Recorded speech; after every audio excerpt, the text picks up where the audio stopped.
Hello everyone, welcome back to Breaking News Nigeria. So my people, what Farotimi just said is shaking the political tables in Nigeria. When he said enough is enough, he wasn't just speaking out of emotion, he was echoing the silent cry of millions across the southeast and beyond. This is not just about Nnamdi Kanu anymore, it's about justice, consistency, and the soul of this country. Now, Farotimi's statement comes at a critical moment when the Nigerian government seems comfortable ignoring multiple court orders that have called for Kanu's release. What he's doing is reminding everyone that a nation cannot claim to uphold the rule of law while selectively applying it. He's saying if Kanu has committed an offense, charge him properly, try him transparently, and let justice take its full course, but don't hold him endlessly under DSS custody. That's the message behind what Telefer to me is saying. Enough is enough. It's about ethnicity. It's not about ethnicity. It's not about principle. It's about the idea that the government must not be above the law. Because once the government starts picking and choosing which laws to obey, it loses moral credibility before its people. So Farotimi is one of the few who still speaks true to power without fear. His voice represents the frustration of Nigerians who are tired of selective justice, where corruption cases get pardoned and peaceful agitators remain in detention. He's calling out hypocrisy, the same government that negotiates with bandits and release them in the name of peacekeeping, while an Igbo man is in custody demanding, just because of his demanding self-determination. That is double standard and is dangerous for national unity. Anyway, guys, I would love you guys to listen to what Dele Farotimi have to say in this particular video, guys, and I'm going to be right back. Yesterday, Monday, October the 20th, had a lot of things happening for it. First, it was the 5th anniversary of the End-SARS protest, particularly the incident at the toll gate. And then there was another protest in the nation's capital, and even in other parts of not just Nigeria and outside the country, the Free Nnamdi Kanu protest. And at the heart of it is really the right of Nigerians to protest, to express themselves. Of course, the police also claiming the right to ensure law and order. Amidst all of this is a conversation around what we really want out of all of this as a people, as a government. And we're joined on the program this morning by Mr. Dele Farotimi, civil rights activist and legal practitioner, joins us virtually. Good morning, Mr. Farotimi. Welcome to the program. Good morning. Thank you for having me. It's a pleasure.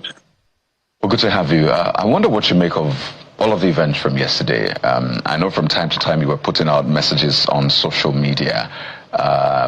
What was your own interpretation, first, of the End-SARS anniversary, the protest, the Free Nnamdi Kanu protest, the response by the security operatives, and what this means ultimately for our nation?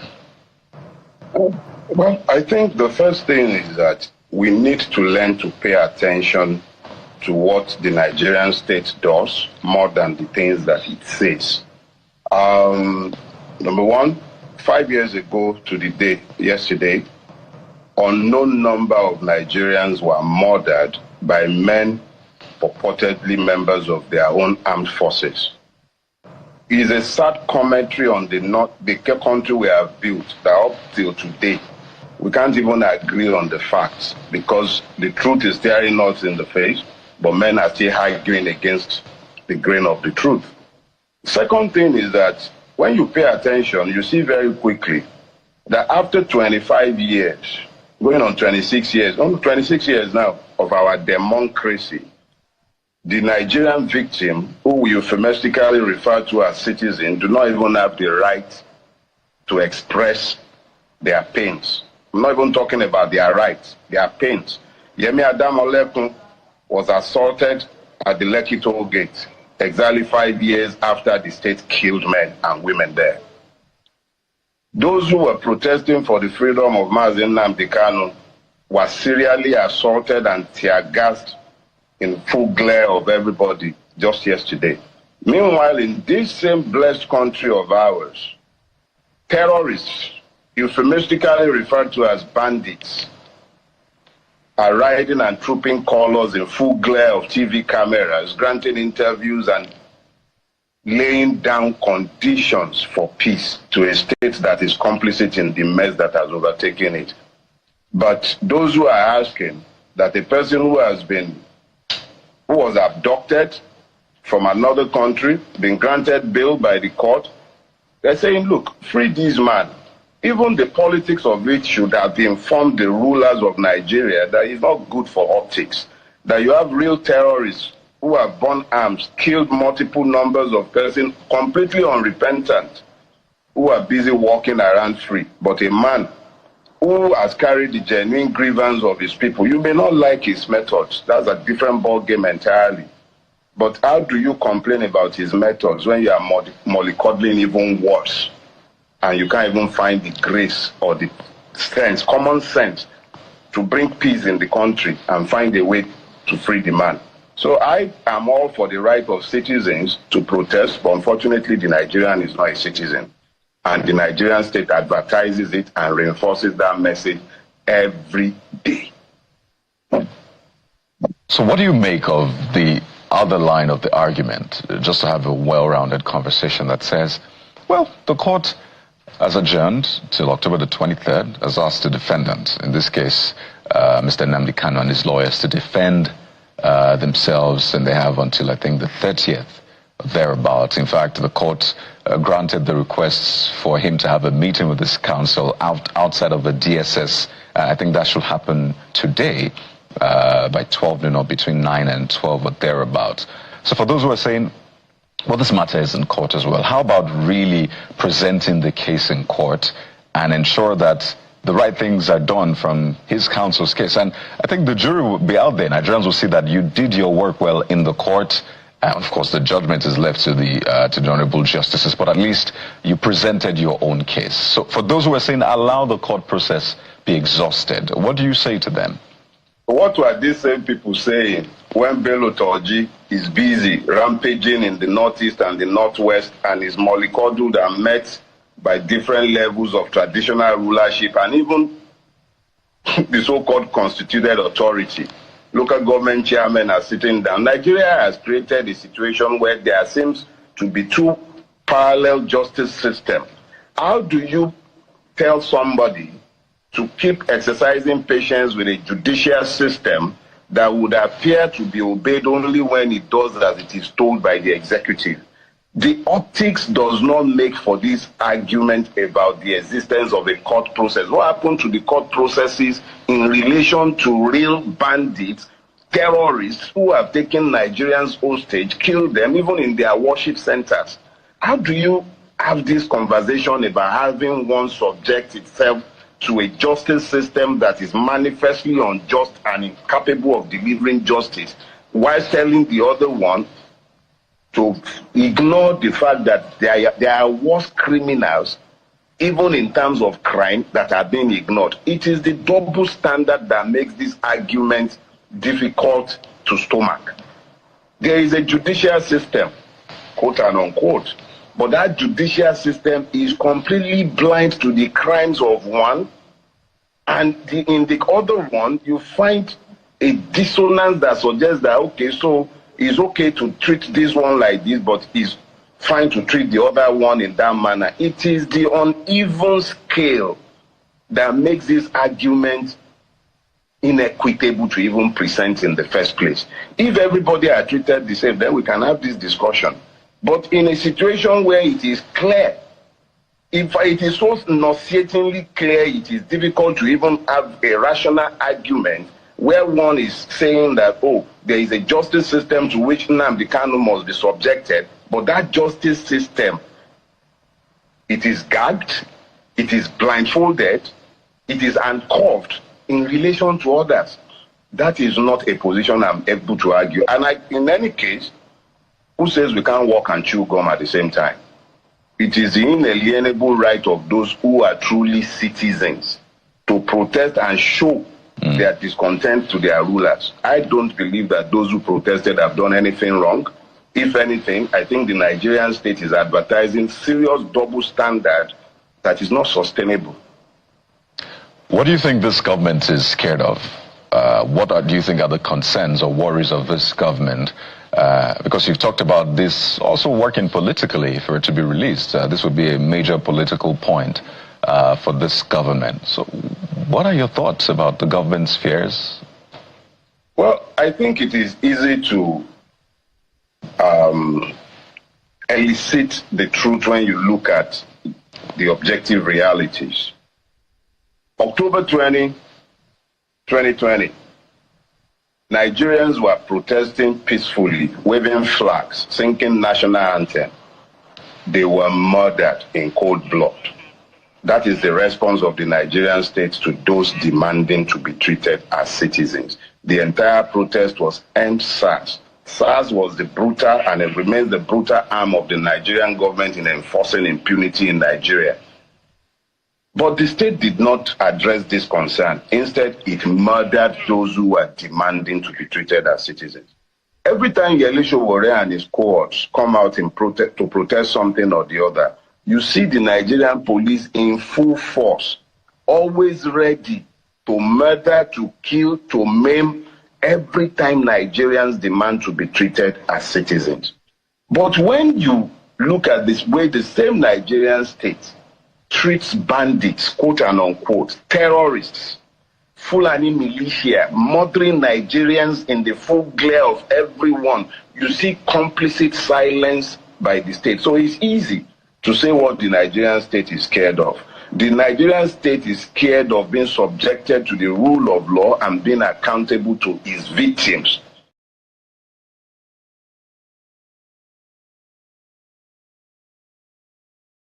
The only time you see the Nigerian army and police flex muscles is when people are demanding to be treated as citizens. Those who bear arms against the Nigerian state, who murder citizens in their beds, in their homes, on their farms, nothing ever happens to them. The Nigerian state is constantly talking about repentant terrorists. We have the most successful de-radicalization program in the entire wide world. We should be exporting it.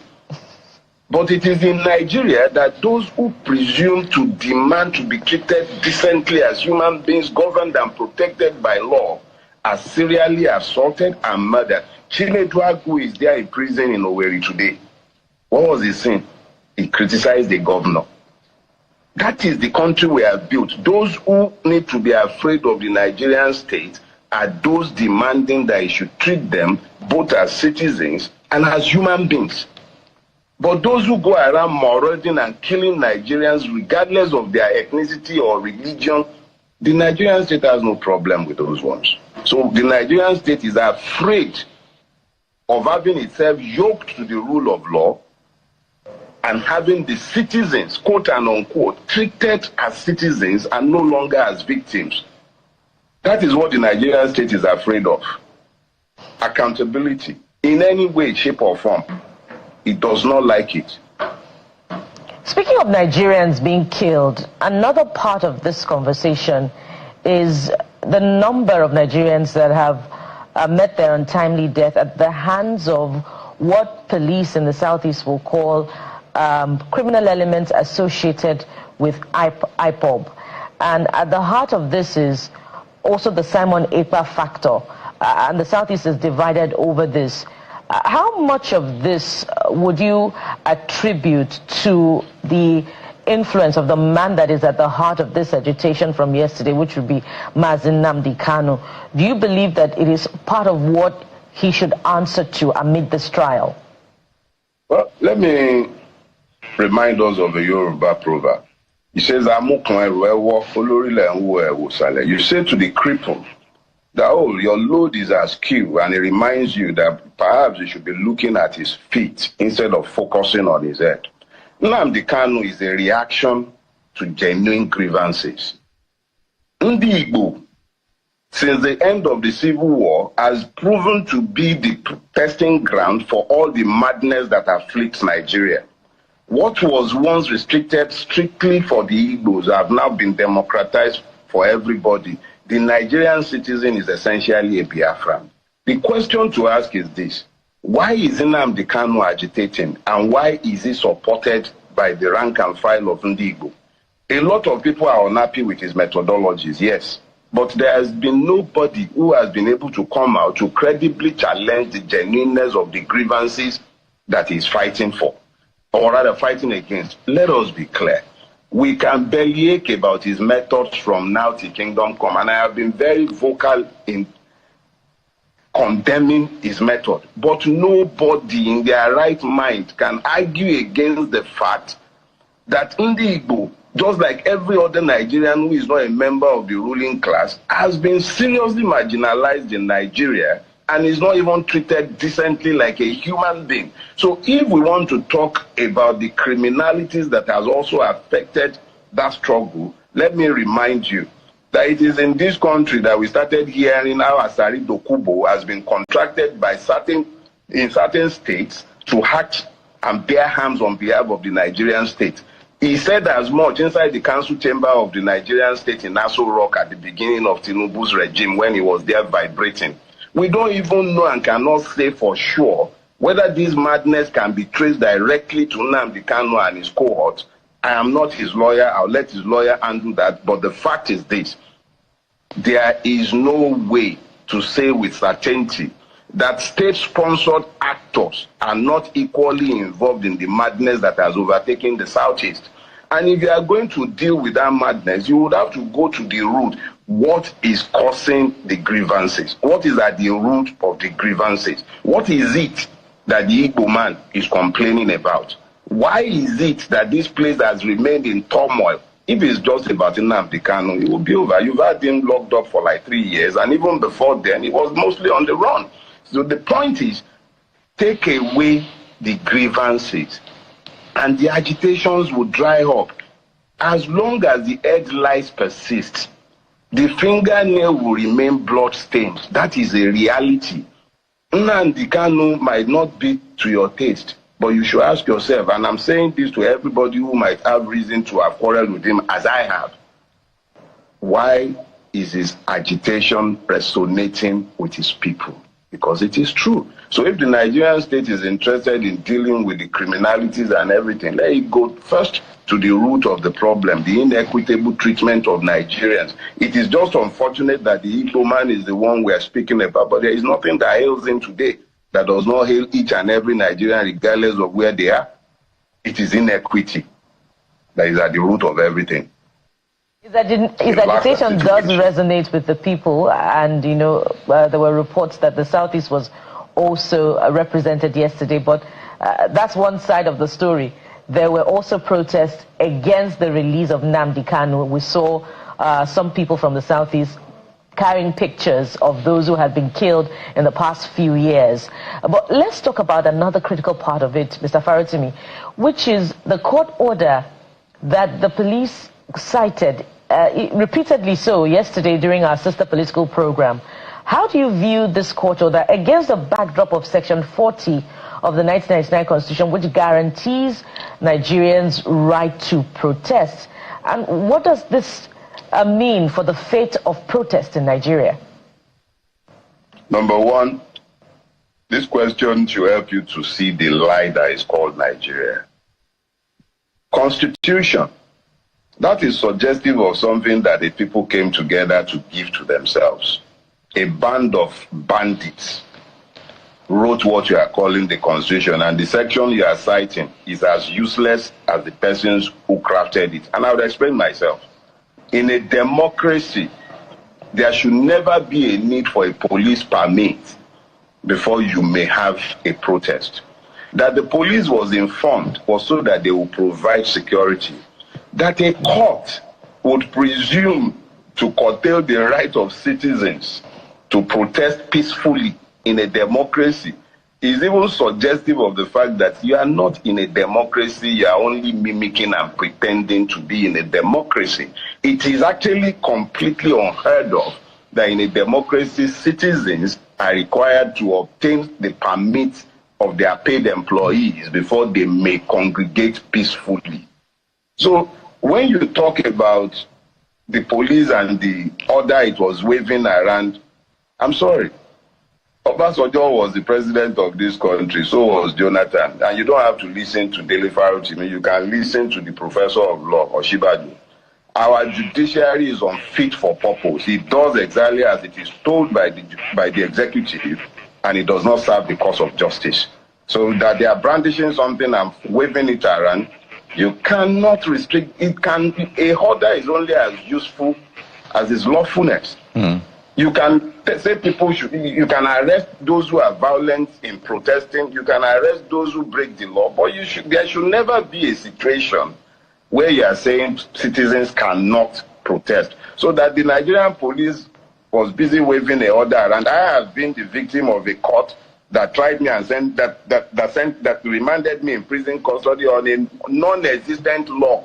So what kind of law court order is going to stop citizens who are not out for violence from peacefully showing their displeasure with the government? Why I don't join protests is because I know that they are merely protesting to the deaf. How do you tell the deaf you don't like what is being done to you? A person who is intent on not hearing you, why are you wasting your time shouting at him? It's a waste of time. The Nigerian state is deaf. It does not listen. So those who protest to the Nigerian state, when you talk about protest, it's suggestive of the person saying, no, I'm not happy with what you are doing. And he keeps saying, I'm not happy with this, I'm not happy with this. The expectation is that the person to whom you are protesting have the capacity to hear you, and having heard you, he will recalibrate and do the right thing. It has never happened that the Nigerian state recalibrated and did the right thing. NSAS, they changed the name to SWAT. Today is RRS. It is the character and nature that has not changed. The Nigerian state does not change anything for anybody. It is not interested in pleasing those who presume themselves to be citizens. It doesn't care.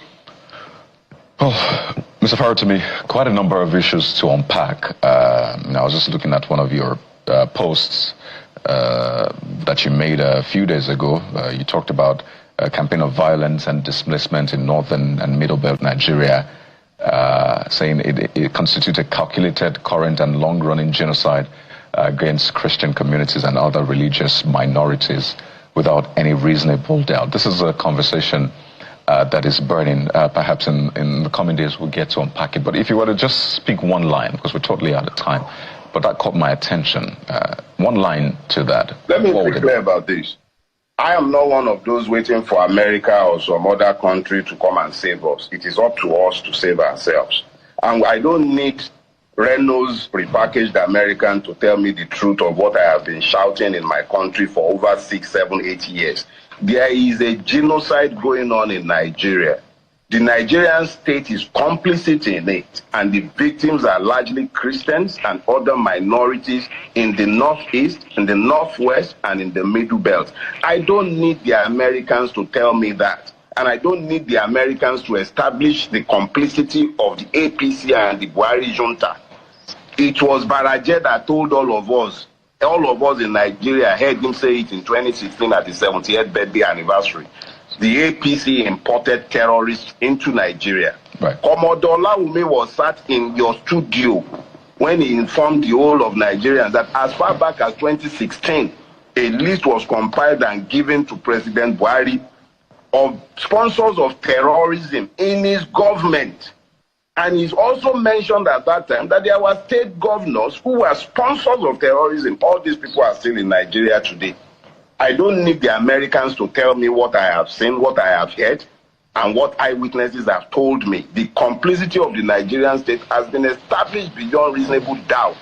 And it should stop lying to itself and face the fact of what is before us.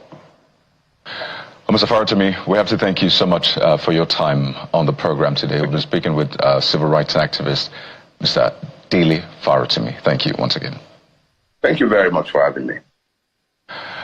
We'll take a moment now, and when we return, we'll take a look at the legal side to this. There's been a case in court since 2021, went all the way to the Supreme Court, and it's still being heard. What does the law really say? So Nigerians can get to understand the workings of Nigeria's legal proceedings. That's in the moment. Stay with us.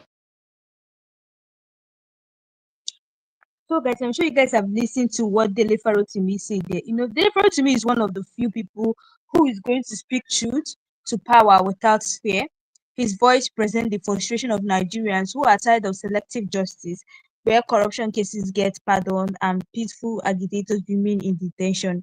He's calling out hypocrisy, the same government that negotiates with bandits and releases them in the name of peacekeeping. Then you will see an Igbo man who's in custody just for demanding self-determination. That's double standard and is dangerous word for national unity. Now, in my own opinion, Farotimi's outburst marks the beginning of a new wave of political consciousness. He's telling Nigerians, don't normalize injustice. If a government can detain one man unlawfully today, it can silence anyone tomorrow. This is not even just about Mazi Nnamdi Kanu anymore. It's about the idea of freedom, fairness, and accountability in a country that claims to be democratic. So yes, the reference to me is right when he's saying enough is enough. The Nigerian government must choose between continuing this cycle of injustice or proving that the rule of law still means something in this nation. Like you guys saw what happened yesterday, the protests. You saw the way that these police were gassing at the innocent, like the peaceful protesters that just came to protest. They were not carrying any weapon, nothing. They just came to protest, and all of a sudden they were tear gassing at them. Anyway, guys, I love you guys also to listen to what Showore said after the protest. What he really said happened. He reviewed the whole truth in this video. Guys, what is I'm going to be right back. Predictably, the Nigerian police fired tear gas and some reports say live ammunition and occupied major roads here in Abuja to stop peaceful demonstrations called to protest against the continued detention for more than 7 years of the separatist leader Mazi Nnamdi Kanu, who's on trial facing terrorism charges. In the Abuja city centre, heavily armed police, supported by soldiers in a massive show of force, patrolled with water cannon and armoured trucks, firing volleys of tear gas wherever they saw protesters trying to gather.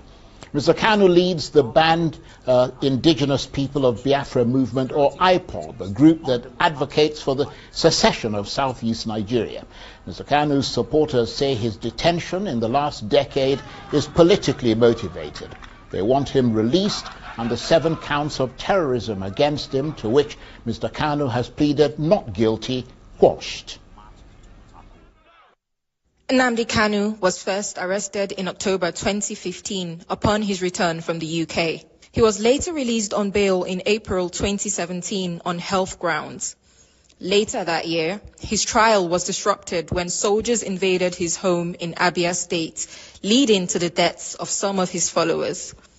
Mr. Kanu subsequently fled the country, but was rearrested in Kenya in June 2021 and extraordinarily renditioned to Nigeria. In April 2022, the Federal High Court struck out 8 of the 15 charges against him, citing a lack of merit. Later, in October 2022, the Court of Appeal ordered his immediate release and quashed the remaining charges. However, a year later, the Supreme Court overturned that decision, allowing the federal government to continue his trial on the remaining counts. Mr. Kanu's continued detention has sparked growing public outcry and renewed calls for his release, culminating in today's protest. Rita Osakwe, Arise News. So, after today's demonstration, will there be more protests, or perhaps a protest epiphany, a eureka moment that will lead to Mr. Kanu's release? Well, for more on this, I'm joined now in the studio by the main organizer of today's Free Nnamdi Kanu protest, the political activist and former presidential candidate, Omoyele Sowore. And I'm also joined by the public affairs analyst, Mazi Nnamdi Dixon Iregu, who is both a member of the People's Democratic Party and an obedient, and who took part in today's demonstration. Gentlemen, thank you very much indeed for coming in. Thank you for having us. You look a bit red-eyed there. I wonder why. Well, it's been a lot of tear gas inhalation today, and a lot of attacks by the Nigerian police. So I haven't done anything else than just protest. And we also ended up at the FCT command of Nigerian police to get some of the lawyers, because Mazi Nnamdi Kanu's main lawyer was arrested, and lawyer Jima, because his younger brother was arrested, and 11 others. We went to see them, and they gave us a hope, false hope, that they'll be released tonight. But we found out on our way here that they'll be moved to a place they call Abattoir, which is one of the reasons why there was NSAS in 2020. It's a major torture chamber of the Nigerian police. So they also tear gas us right in front of their office this evening. So more than 7 years in detention, almost a decade in fact, and he's still not been found guilty of any crime. And your contention is that in line with the Nigerian constitution, which says that a man is innocent until proven guilty and which calls for the speedy dispensation of justice, it's time to set this captive free. Is that a fair assessment and the reason you led today's protest? Yes, it is because also the Court of Appeal in 2022 did take a decision, a decisive decision, that having been extraordinarily renditioned from Kenya, kidnapped is the other word for it, there are no charges that can hold in that court, and he was asked to be released. That judgment ought to have taken effect immediately was given, but the Nigerian government did not honor that judgment. They claimed they were going on appeal. An appeal does not constitute a stay when personal liberty is involved. He's been discharged. There's nothing that could have held him except you get a brand new detention order, which they didn't, because they were not interested in any trial. They were interested in subduing and subjugating Nnamdi Kanu for committing a crime against the real estate called Nigeria, which is to say, look, we may want to think about our own country, considering that this country has no respect for our dignity, our culture, and our safety. So I have laid this out before, and I have also looked at the case notes. I worked with the lawyers. I am in a position to tell you when I see a useless case, because I get charged severally for this kind of frivolous cases. Nnamdi Kanu is not being held for committing terrorism. No, he's being held because he is an Igbo man who wants Nigeria to either allow justice to the Igbo man or let the Igbo man be. That is the crime Nnamdi Kanu committed. It's a crime committed with a microphone, not an AK-47. Right. Okay, I'm going to come back to you in a minute, but Mazi Dixon, I wonder what your reaction, because you kind of lost your voice. Yes, there. I did. I wonder what your reaction is to the fact that the march that you attended was tumbled, let me put it that way, by the police. They fired tear gas to disperse the protesters, and you apparently fell victim to that show of force and to that tear gas. And clearly, I wonder whether that cast a shadow on things for you, how much it did cast a shadow. Charles, please permit me first of all to commend my brother here, Showore. I was born 7 years after the Civil War, and for the first time in my adult life, I felt loved as an Igbo man by other Nigerians. Another Nigerian took it upon himself to say enough of this balkanization of fatherland. Well, that's a bit of an exaggeration, isn't it? But that's what it is. Igbos are across the country doing business and attending to their affairs. That is earned by merit. I'm talking about someone sacrificing his own liberty to say there's a brother in there, because an injury to one should be an injury to all. If we are to build our country, then indeed we must have that understanding that together we should, not by letting some people out of this whole process. So, my brother Showore, thank you. Thank you for showing love to a fellow countryman, because it's difficult. Look at what Nigerians are going through. But to be fair to Showore, he's shown that same love to. No. You see, I'm talking for myself as an Igbo man. Okay. Because the case here is that Nnamdi Kanu being incarcerated today is simply because he comes from that part of Nigeria. Because what's his crime? It's not just about, oh, you're not treating my people fine or not treating my people well. It's also about, this is not how to build a nation. So if we can't build this nation the way it should be, then please, we can't stay here. And there's nothing wrong with that. And if you think there's something wrong with it, call him to the table and discuss what are the issues. Okay, if you're not comfortable, what can we do better to ensure that some of those grounds of yours can be addressed and all that. So sincerely, today again, being that it was peaceful, because it was well declared by the convener of this very protest that it is a peaceful protest, and it was peaceful. But go around Abuja, If this was how the Nigerian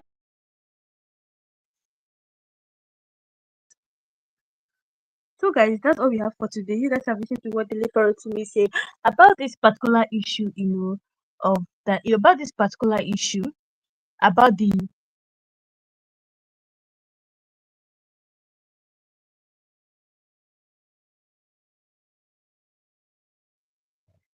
guys have listened to what the Farotimi said about the protest, they did on 20th October about the release of Manson and the Kalu.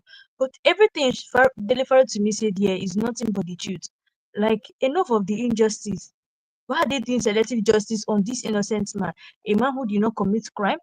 Bola Tinubu even had to release criminals, but on Manson and the Kalu's case, he doesn't want to release him. No, Martin Amdekali is not even a criminal. If you listen to what Showore said that we don't need presidential pardon. He's not a criminal. It's only criminals that need presidential pardon. Anyway, guys, that's all we have for today. Let me know your thoughts below. Also, if you're coming across my channel for the first time, do well to hit the subscribe button, like and share this video, and turn on all notification bell to get all the latest news in the session when we drop new videos or anything concerning Martin Amdekali. So, guys, thanks for watching. I'll see you guys in my next live stream.